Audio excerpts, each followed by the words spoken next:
여러분 안녕하십니까? 이기방TV입니다.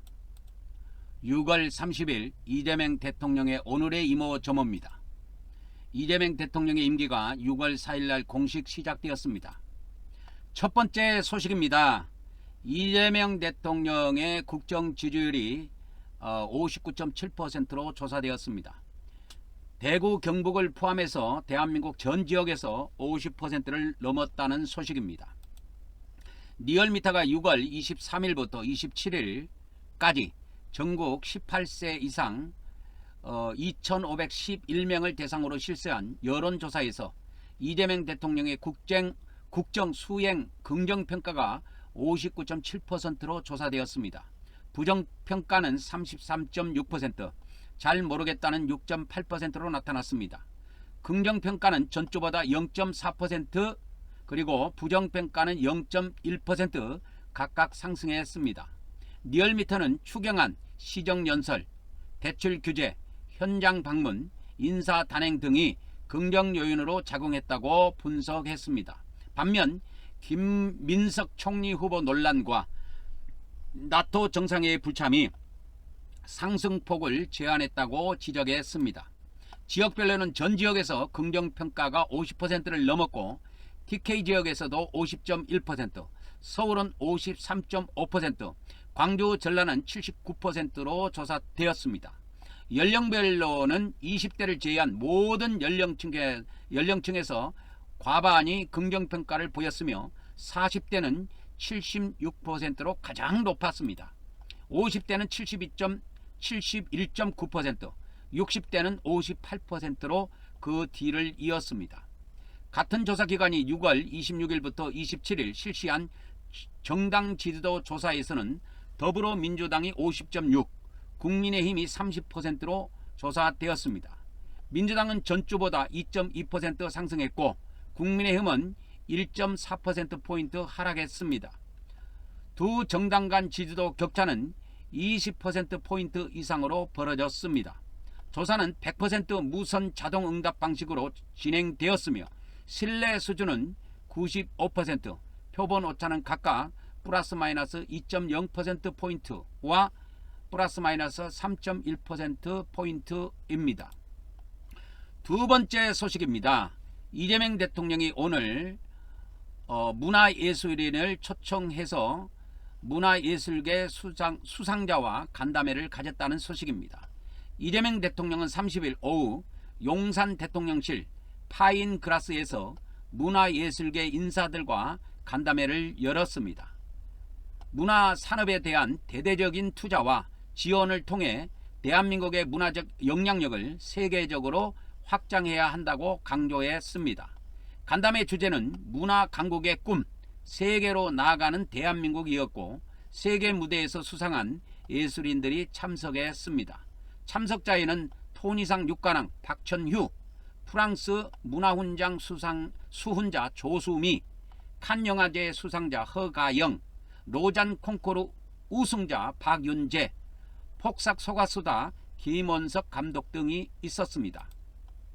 이재명 대통령은 폭삭 소가수다를 보며 한국 문화의 세계적 가능성과 산업적 성장 잠재력을 확신하게 되었다고 설명했습니다. 고부 갈등, 가부장제 등 한국의 문화적 정서가 세계인과도 공감된다는 점에 놀랐다고 밝혔습니다. 그리고 이재명 대통령은 세심한 표현력이 세계적 공감을 이끌었다고 평가했습니다. 대한민국 문화를 키우면 일자리 창출과 소프트 파워 확대, 국력 강화로 이어질 수 있다고 강조했습니다. 이러한 고민이 깊어져 문화체육부 장관 지명이 늦어지고 있다고 언급했습니다. 장관 후보자는 문화산업을 전방위적으로 이해하고 이끌 수 있는 인물이 되어야 한다고 말했습니다. 참석자들은 대통령의 말에 웃음을 터뜨리기도 했습니다. 김혜경 여사도 함께 참석해 이재명 대통령이 드라마를 보고 감동해 자주 운다고 전했습니다. 세 번째 소식입니다. 역시 똑같은 소식인데 폭삭 소가수다를 중심으로 해서 소식을 전해드리도록 하겠습니다. 이재명 대통령은 서울 용산 대통령실 파인그라스에서 K컬처를 빛낸 문화예술인들과 간담회를 가졌습니다. 참석자에는 폭삭 소가수다 김원석 감독, 박천휴 작가, 성악가 조수미, 허가영 감독, 발레리노 박윤재 등이 포함되었습니다.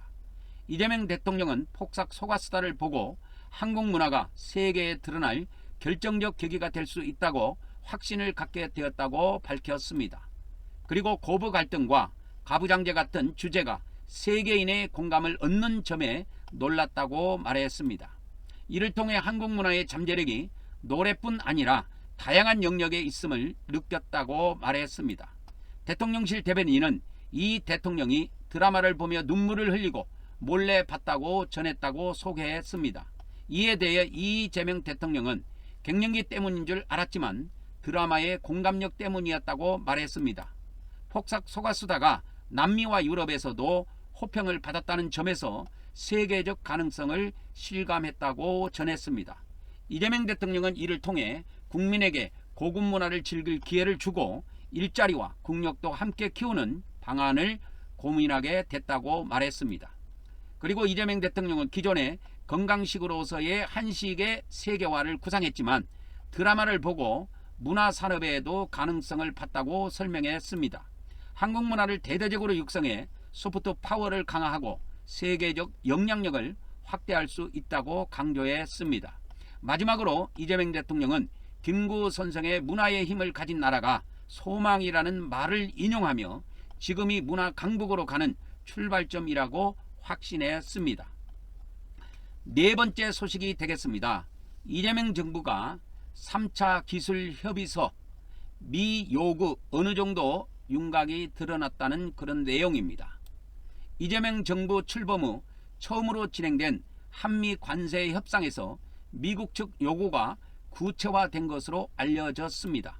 우리 정부는 미국의 요구 중 수용 가능한 부분이 있는지 신중히 검토하고 있습니다. 미국은 국가별 상호 관세뿐 아니라 자동차 등 품목별 관세 조정 가능성도 내비쳤습니다. 정부 고위 관계자는 협상에서 수용 가능한 요구는 수용하되 창의적인 대안을 내겠다고 밝혔습니다.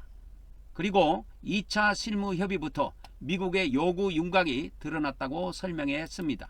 한미는 6월 24일부터 26일 워싱턴 DC에서 3차 기술 협의를 진행했습니다. 미국의 불공정 무역 장벽 보고서에 언급된 사안들이 협상 테이블에 올랐으며 일부는 상호 고민하자는 분위기였습니다. 협의를 통해 미국의 우선 관심 분야와 협상이 가능한 지점이 명확해졌다고 그는 전했습니다. 정부는 트럼프 행정부의 제조 부흥 목표에 한국이 최적 파트너임을 강조하며 설득에 나섰습니다. 양국은 미국의 상해 관세 유예 시한인 7월 8일까지 줄라리 패키지 합의 도출을 목표로 하고 있습니다.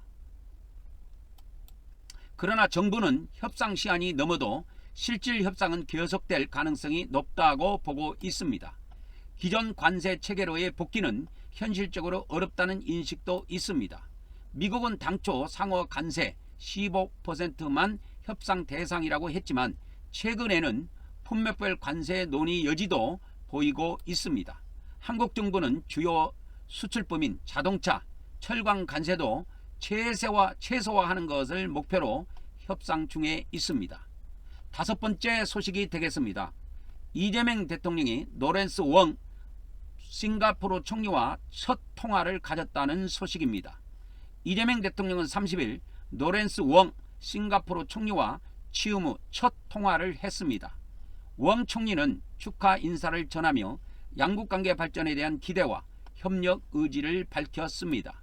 이재명 대통령은 1975년 수교 이래 다양한 분야에서의 양국 협력 성과를 높이 평가했습니다. 양 정상은 수교 50주년을 맞아 전략적 동반자 관계 수립에 뜻을 모았습니다. 특히 한반도의 평화, AI, 디지털 등 미래 분야에서 전략적 협력을 강화하기로 했습니다. 이재명 대통령은 올해 경주에서 열리는 에이펙 정상회의에 웡 총리의 참석을 요청했습니다. 웡 총리는 한국의 에이펙 정상회의 성공을 기대하며 양국 간 고위급 교류 확대를 희망했습니다. 여섯 번째 소식입니다. 이재명 대통령이 다음 달 3일날 취임 30일 기자회견을 개최한다는 소식입니다. 이재명 대통령은 7월 3일 오전 10시 취임 30일을 맞아 첫 기자회견을 연다고 합니다. 기자회견 제목은 대통령의 30일, 언론이 묻고 국민에게 답하다입니다.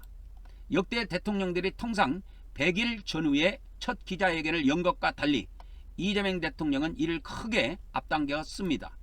회견은 타운홀 미팅 형식으로 민생 경제, 정치, 외교 안보, 사회문화 등 분야별 문답이 진행될 예정입니다.